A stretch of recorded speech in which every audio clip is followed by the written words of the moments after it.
Welcome to Calling All Voices, brought to you by the Dementia Action Alliance and the Global Council on Alzheimer's Disease. My name is Karen Love, and I am the CEO of the Dementia Action Alliance. In this podcast, you will hear from people living with dementia from the Black and the LGBTQ+ communities. They'll share stories about how resilience and persistence can help people to continue to live meaningful lives, even with the diagnosis of dementia.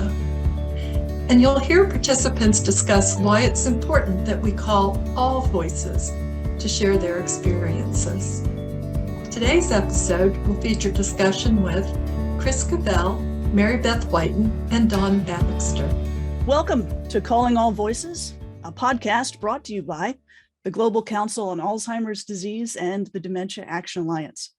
Now, in this series, we've asked the people who are living with dementia and who are part of the LGBTQ+ community to speak out and share their stories. Why? Because in just the last couple of years, research is just now beginning to show that sexual and gender minorities are at increased risk of cognitive decline. And there are about 2.7 million people in the world today who identify as LGBTQ and who also identify as being over the age of 50. I am one of them. But being older, contrary to popular belief, does not dementia make necessarily. There is certainly a lot of misunderstanding about dementia, and with misunderstanding often comes stigma and fear. But by opening ourselves to new perspectives, we can learn and perhaps gain a bit more insight into what it's like to have dementia by actually hearing directly from those who are living with it. And they are the experts, after all. So that's why we're here today. I'm your host, Chris Cavell, and in today's episode, we'll talk with the couple from Canada who, by sharing their journey with dementia, can perhaps help others who are listening to see how they might be able to create an effective care partnership. They are Mary Beth Wighton and Dawn Baxter. Hi, guys. Hi, Chris. Nice to see you again. Now, before I get into things I want to talk with you guys about, I have to say, Mary Beth, you have a wonderful bio that I definitely want to share with others here. You are an advocate, an author, an inspirational speaker, and you were diagnosed about 10 years ago in 2012 at the age of 45, right? With probable frontal temporal dementia. You've been, since then, you've done a number of things. You've been the co-chair and co-founder of Dementia Advocacy Canada. You've spoken a number of times in front of the Canadian Parliament to effect change. And really, even though you've done a lot in Canada, you're really considered kind of an international pioneer in promoting the rights of people with dementia, particularly those people who are considered vulnerable and excluded from society. So I'm really excited to hear from you and from you, Dawn, as well. Thank you guys again, both for being here. So let's get started. That's what they say in podcast lingo. Let's get started. So let's do it. Mary Beth, if you would, we'll start off with you, and Dawn, please feel free at any time to kind of jump in as well. But I'm going to direct this first question to you, Mary Beth. If you would, please tell us about your journey with dementia. When did you realize that something had changed for you?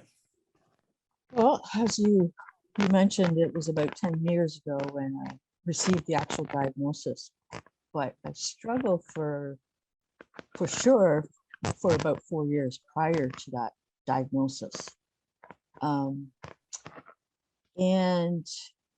I was a very busy businesswoman, and had traveled around the world, had international teams that had reported to me, and then I was into this kind of a second career, and I started to struggle daily with many of my work activities. So I was vice president of a company, and things in particular like money, really stopped grasping the true money budgets that we were talking about.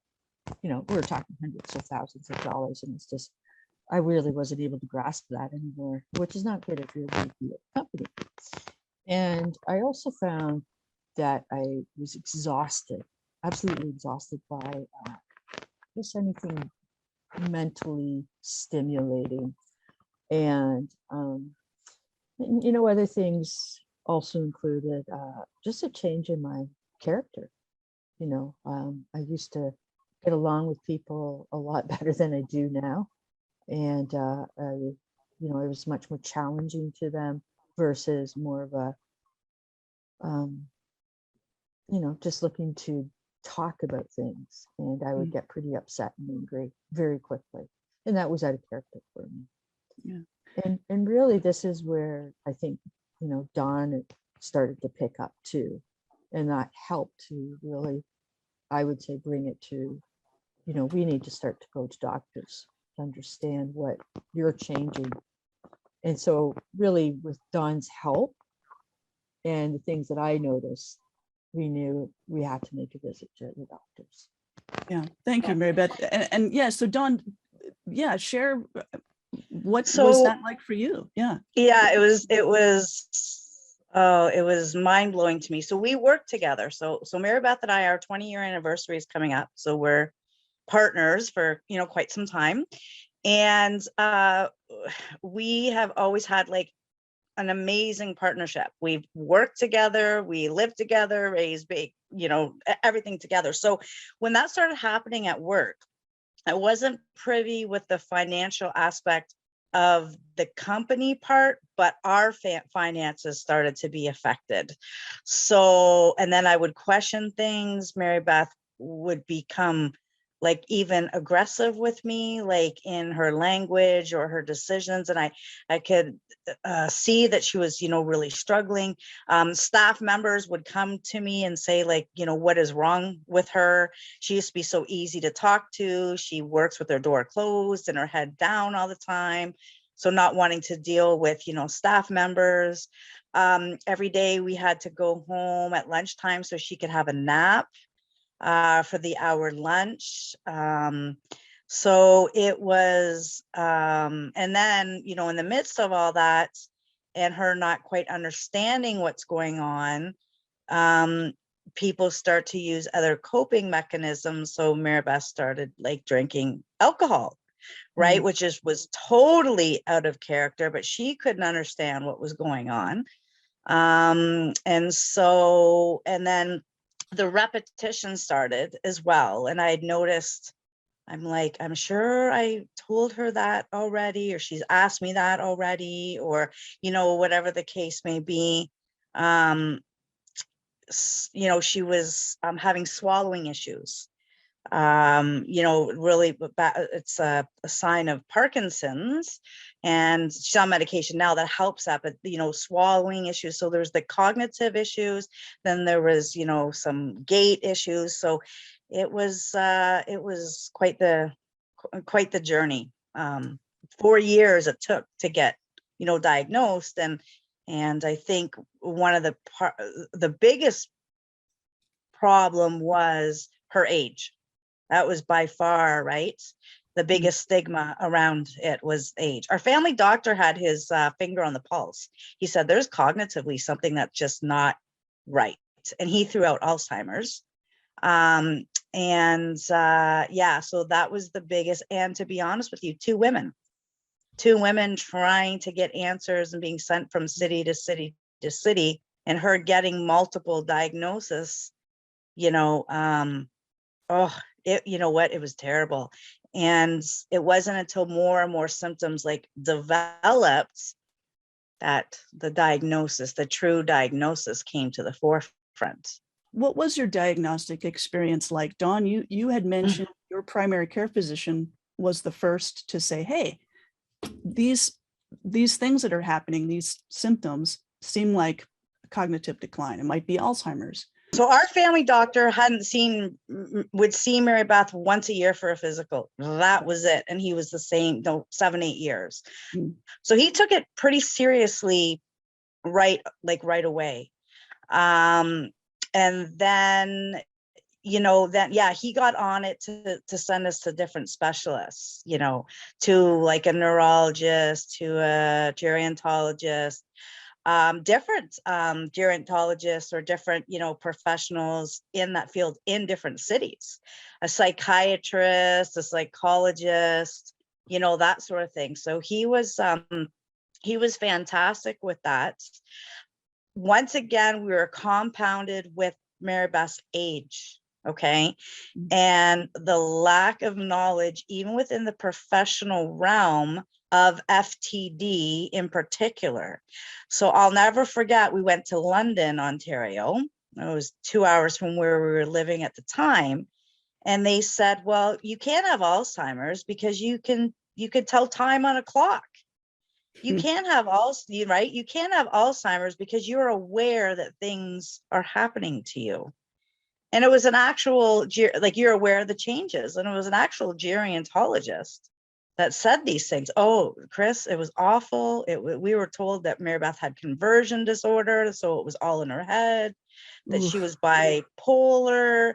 We went to a psychiatrist. We had 2 appointments and they said that, well, you guys must be having marital problems and she's just being manipulative and wants to keep you in the relationship. We'd been together 10 years. Mary Beth and I barely ever fight or argue. And this guy's trying to tell me that we have marriage problems. Oh, you know what? And it was from city to city. It was terrible. It was terrible. Oh my gosh. I'm sorry that you guys had to experience that. And this was 10 years ago that they said, can't be dementia because you're too young. Yep. And dementia, and a lot of people think this, I think. A lot of people, when you say dementia, they think end stages, which is someone who's a lot older, perhaps, sitting in a wheelchair, non-communicative. So you've experienced in the medical community, they perhaps also kind of had this picture as well. For sure. Oh, for sure. This can't be it because you're only 45, right? They immediately went to end stage. And so it was, I guess, for lack of better words, I threw them off. They're looking at me physically. I had less gray hair back then. And so it was really, they just didn't know what to do with it, I think. And there was so much of a lack of understanding and knowledge and the recognition that I was the expert of my own body. They were taking a book and they're learning and trying to apply it. And it's like that, you're putting the square in the circle hole and it just didn't quite fit. And they kept trying to push it around to make it fit, for a visual there.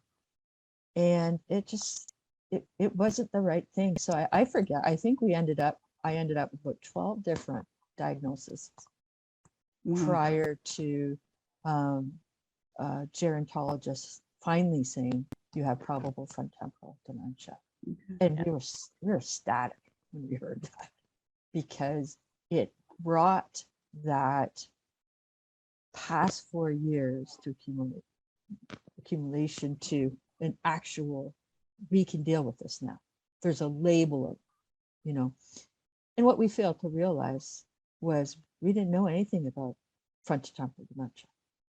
And, Dawn asked the doctor, well, what pill will she start to take? We had no idea that I had just been handed a death sentence. What did the doctor say when you finally got the diagnosis? If you asked for what pill can we take, what did he suggest, if not a pill? It was a she, actually. Oh, she, I'm sorry. That's okay. And she wrote down what Mary Beth had on a pamphlet. And then she said, so she wrote down FTD on this dementia pamphlet. And then she said, and she has the behavioral variant. So then she put the BV in front of it. And she said, and that's why she lashes out and, the thing, like those type of behaviors that she has, because that's a variant. And basically good good. Like I was like, oh, is there a pill? And she said, no, this is terminal. She said, you need to go home and get your affairs in order. You need to, let your family know, get your affairs in order, quit your job. Here's a pamphlet, contact the Alzheimer's Society. Best of luck to you. Yeah. And that Dawn was going to be my full-time caregiver, Giver. and that it was going to cost a lot of money because I would have to go into long-term care. Mm. And that was the diagnosis. That's what was handed to us. Mm. And that's common, just so you know, with people with young, okay, 4 years, that's a common road. This story is quite common. And the irony of it all, we have an amazing cognitive hospital called Baycrest in Toronto. And it was once Mary Beth got that diagnosis that I started doing research, and I found Baycrest. No, none of these other specialists ever heard of it, didn't recommend us going there. And then that's when we finally got set on the right path. But it took a support group that I joined in the US to say, you have Baycrest in Toronto. Yeah, isn't that ironic? Yeah. Yeah. Yep. Your neighbor. Yeah. Well, Yes. so I'm glad you were able to find support, if not in Canada, then in the US, to kind of point you in that direction. Mhm. I want to go back real quick, though, to you experienced bias on age.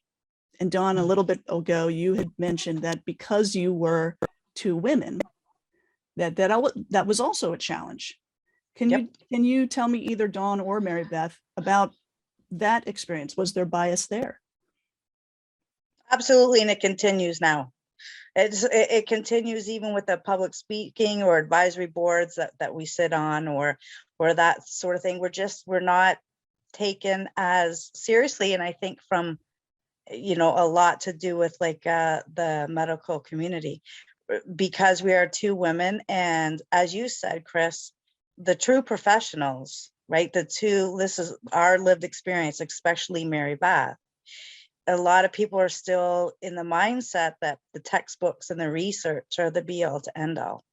So we still experience it all the time, that lashback. And I think I've heard medical people make very derogatory comments, not realizing that when we're in the emergency room and you're talking about my partner and I can hear you through that or that sheet that's up, like that sort of stuff. I've confronted numerous people in our journey, and I'm sure that I'll continue to do so.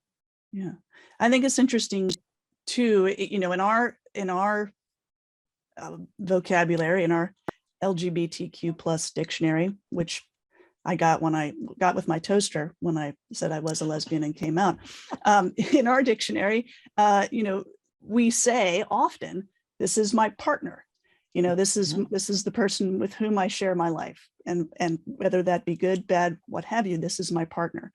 And you mentioned, Mary Beth, that when you were finally diagnosed, that you were told, okay, Dawn is going to be your caregiver. There is power in words, right? To be a partner is a shared give and take. Here's what we're going through together, right?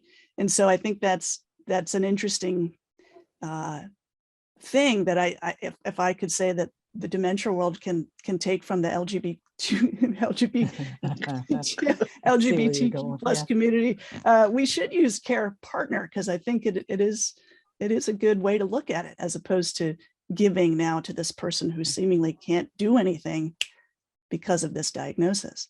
So let's talk about actually, in your intro to you, Mary Beth, you've done a lot since your diagnosis, and you both have talked about in the past with me, and I want to talk a little bit more about this, how strong you are as a team, as a partnership, and how much you really value each other.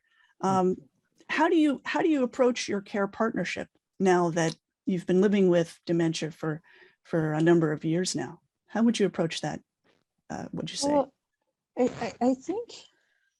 think what happened was that initially we felt right into that, oh, Don's going to take care of me, because that's what we were being told. And, you know, we're law-abiding citizens, so we're, oh, that must be what we're supposed to do. So we're trying to follow the rules. And it was this incredible, stressful situation that Don is now being placed in. You have to care for me. And it took us just in our growth as as two people to understand that that's wrong. Don's not going to take care of me in that respect. What Don's going to do is work with me as my life partner to live the very best life that we can. And that's not just about me. It's about Dawn. How is Dawn going to live her life well? How is our daughter going to live her life well? And so I think what we tried to do was really look at the fundamentals of what is a good relationship, a loving relationship, a relationship built on respect, admiration, the desire to help get the other individual to be the very best that they can be every single day. You know, those are our building blocks to our relationship. And they were getting kicked by the medical community. And so what we had to do is we really just kind of pulled ourselves in, and we started to rebuild our relationship with those very important bricks. The other thing too is we had a really amazing, my mom and dad were an amazing couple. And Dawn and I learned from that. You know, doesn't matter if you're sick, you still have to be kind to your partner. You know, so we just took, I think, what's fundamental in good relationships, and again, fortunate to see it in action with my mom and dad. And you know, we always want the best for each other. Oh, I love that. Thank you so much. You've said that so well. Donna, I don't want to, I see that you're getting a little bit emotional. And I wondered if you wanted to add to that. What do you think makes a strong partnership? What makes a strong team for you? I think there's so many things. Recognizing that this is not a partnership. When somebody's diagnosed, it's not in end stage, and you need to focus on their abilities and not their disabilities. What happens is you get thrown into, oh my gosh, I have to do everything for Mary Beth now. Like, she's just like somehow incapable, you know. She drove to the appointment, lost her driver's license, and here I am, I have to drive her home, right? That's not the case. There's just so much value and there's so much capability. And even as she changes, you have to tap into her new abilities and her new strengths, right? And realizing, yeah, it is a partnership. It is like, you know, give and take. I'm there to support her as much as she's there to support me. Communication is key. Communication is paramount. Laughter is paramount. We find laughter in every single day. I will tell you my biggest aha moment. We were at a conference and it was Jan Arden was the keynote speaker. And her mother has since passed away with Alzheimer's, but she says she would get frustrated with her mom, like, what do you mean you don't know how to turn the TV on or use the remote control, that sort of thing, right? And she said in the conference that you have to meet the person with dementia where they're at. Stop trying to pull them to who they used to be, but meet them to where they are at. And that is one of the biggest pieces of advice that I could give to anybody. That really was my big aha moment, because I was trying to still live the life with the Mary Beth that I'd known for 10 years prior to this, that everything, you know, I was trying to live in that fantasy world that this was going to somehow go away, right? And I was going to wake up the next day and things were going to be fine, and dementia was no longer going to be part of it. I was kind of living in a fantasy world, and that wasn't the case. So accepting the changes and rolling with the changes and supporting her with whatever it is that she wants to do. Like I'm her sidekick. So I think, you know, sometimes it's very difficult to do these things, you know, go to conferences and speak and that sort of thing, because it's a reminder of our reality. But it's all Mary Beth feels like her life works is to help educate and help people live the best life with dementia that they could possibly live, and to realize there's a lot of living yet to do after your diagnosis. And as a true partner, where would I be if I didn't support that? It can be painful, Chris, I'm not going to lie to you, being out in such a public way. You know, it can be painful, and you dive into a lot of really personal, you know, things and topics. But Mary Beth would do it for me. At the end of the day, Mary Beth would do it for me. That's awesome. I love that. Thank you, Dawn. Well What said, you- girlfriend. Well, yes, well said. Well said. I love that you both have said things that just remind me it doesn't matter. I mean, I think it comes down to, if you are in partnership, a life partnership with someone, whether you are identify as LGBTQ+, whether you are a cisgendered couple, you know, married in the traditional, living life in the traditional sense, what have you, dementia or not, you've said things, both of you, that are so core to everyone, which is mutual respect, right? Being there for each other, the desire to bring out the best in your partner, in your other half, as you know, as many people say. Dementia, certainly, as you said, Dawn, can be very challenging, and it's you know, difficult.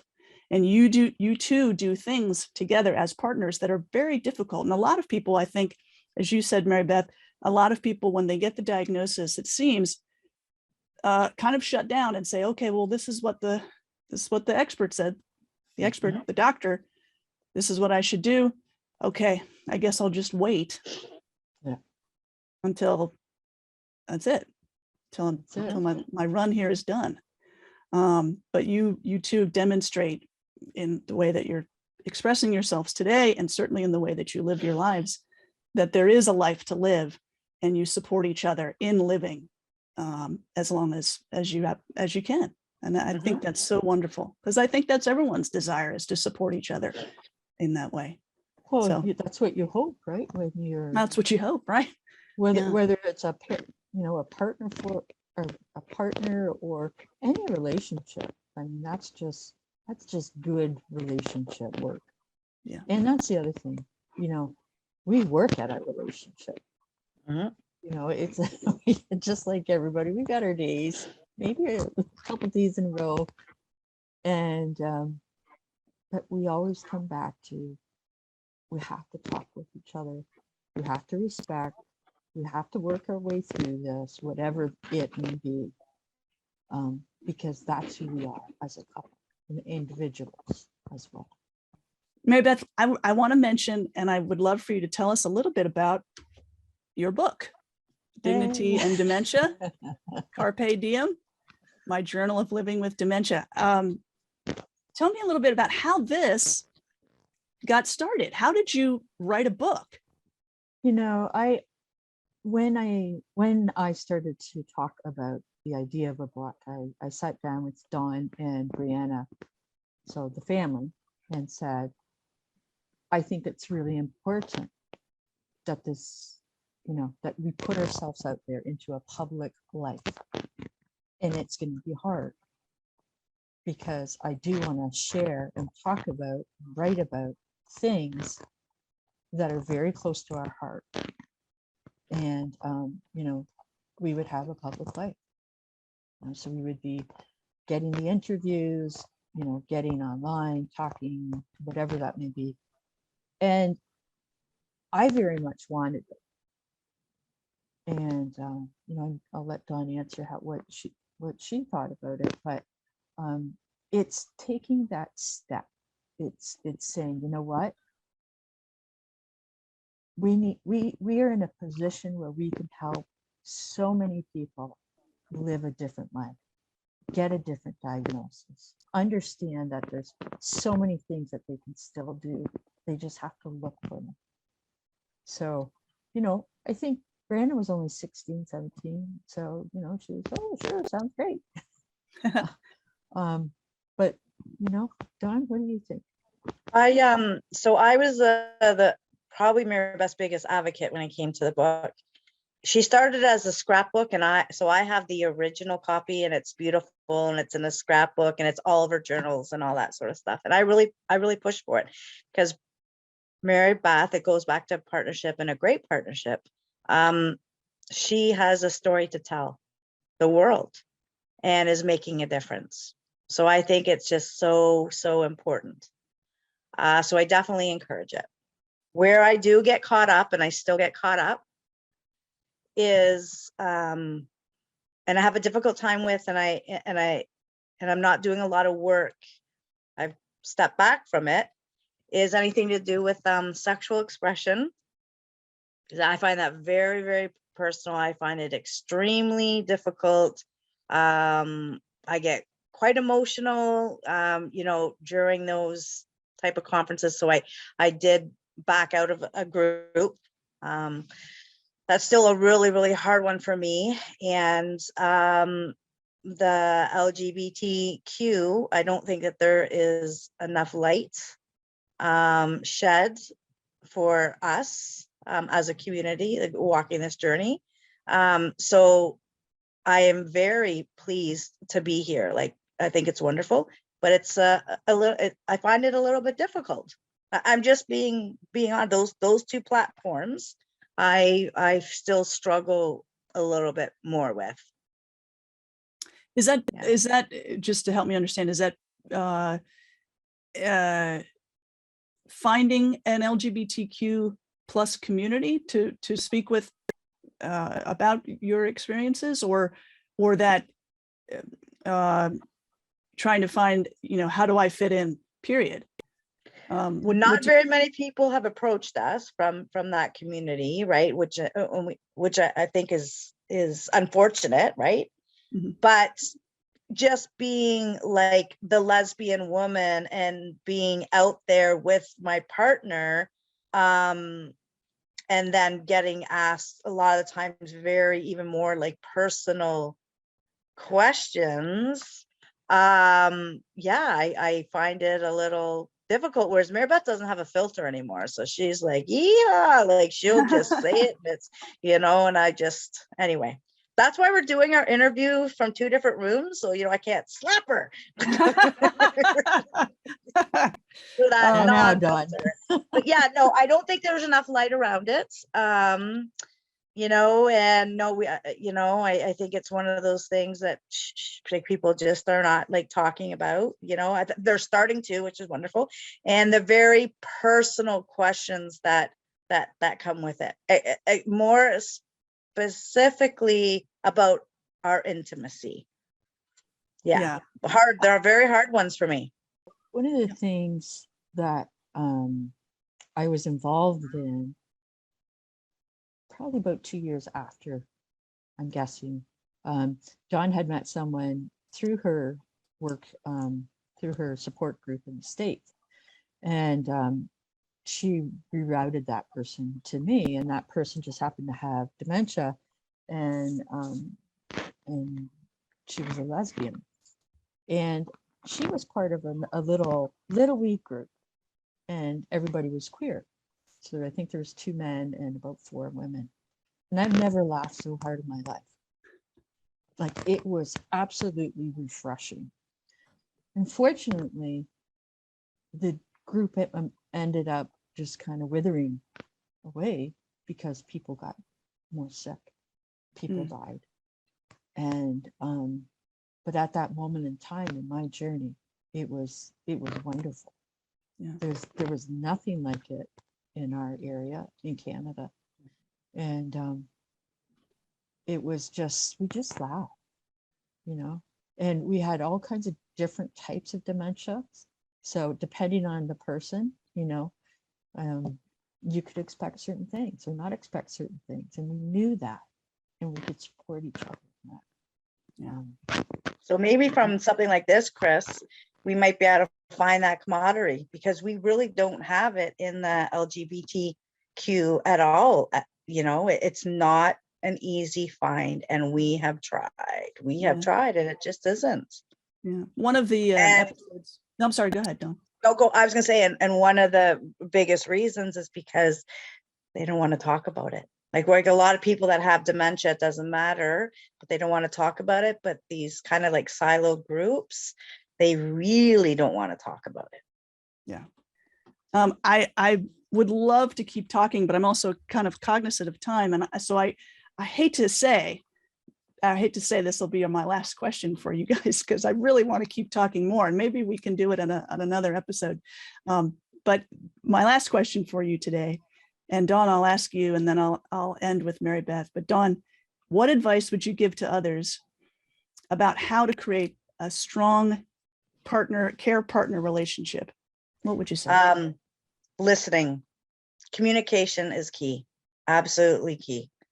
And I don't mean just the words, I mean verbal cues. You just have to, pay attention. When somebody is diagnosed with dementia, it is not end stage most of the time. So do not take over. Allow them to still do what they're doing. If they need assistance or not, subtle reminders, but don't treat it like it's end stage. And just love and respect each other, and just always keep the communication. And our communication is different now because Mary Beth is changing, but that's okay. You can find ways to communicate. And I just think all of those things are paramount. And above our bed, it says, always kiss me goodnight. So you always have to hug your person in the morning and say good morning. And you always never forget to kiss me goodnight. Aw, I love that. I want to put that over my bed. Oh, that's awesome.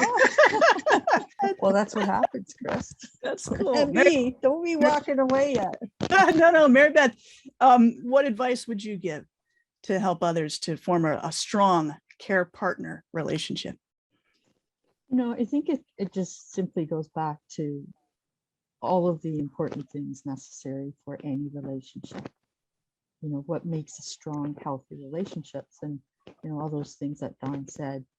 In addition to that, we do a couple of things. We watch our language. So moving from that caregiver over to care partner. So that helps when you're trying to keep the relationship, equal. The other thing is we use a couple of things. We really try to laugh. We try to find humor in it. And you know what? These are really tough times. So you almost have to try harder than we did before to find those things to laugh. And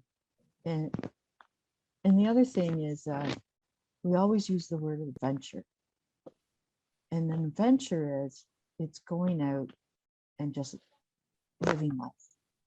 So we get in the car and we say, oh, let's go for an adventure. An adventure could be going down to the lake. It could be going out for ice cream. It could be, it doesn't matter what it is, but it's for us, it's that signal. We're going out and we're going to enjoy each other the best that we can and have a little fun and enjoy our day. And so we use the word adventure a lot. And, at the end of the day, how can you not love that? I love it. Start each day with a hug and a kiss, and get excited for the adventure that lays ahead. I think that's fantastic advice for a fantastic day for a loving and wonderful care partnership. You guys, I'm really, really thankful that you spent some time with us today. I really, really appreciate it. Thank you so much for participating in this project. You're wonderful. Thank you so much for having us. We really appreciate it. We hope you enjoyed this episode of Calling All Voices. If you're interested in learning more, please see the episode notes for this podcast. In the episode notes, you can find more information about Calling All Voices and the work of the Dementia Action Alliance and the Global Council on Alzheimer's Disease. The creation of this podcast was sponsored by Otsuka America Pharmaceutical, Inc. The views expressed in this podcast reflect the views of the speakers, not the views of Otsuka America Pharmaceutical, Inc. If you liked what you heard today, please make sure to subscribe to the series, share a review, and let others know about it.